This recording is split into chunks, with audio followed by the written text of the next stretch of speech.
dragi stolno-teniski prijatelji i svi simpatizeri stolnog tenisa, a i sporta općenito, želim vas obavijestiti da će se od 12. do 19.10. na Zadarskom Višnjiku održavati prvenstvo Europe u stolnom tenisu. Ekipno prvenstvo Europe na koje će doći ponajbolji stolnotenisači iz cijele Europe. Hrvatska također sudjeluje. Ovo je prilika da upoznate ovaj sport, ovo je prilika da saznate više o stolnom tenisu, da uživo vidite na ovom veličanstvenom događaju kako to zapravo izgleda i da razbijete neke predrasude o ovome sportu.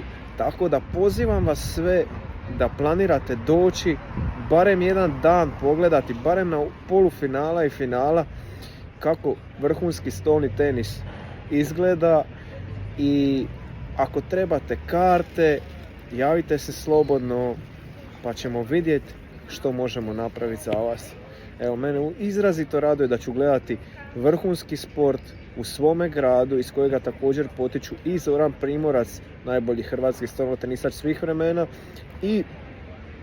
i famozni Andrej Gaćina koji je trenutno zadnjih 15 godina hrvatski reprezentativac i više od 15 godina i ponajbolji hrvatski igrač, trenutno drugi u Hrvatskoj, ispred njega je samo Tomislav Pucar.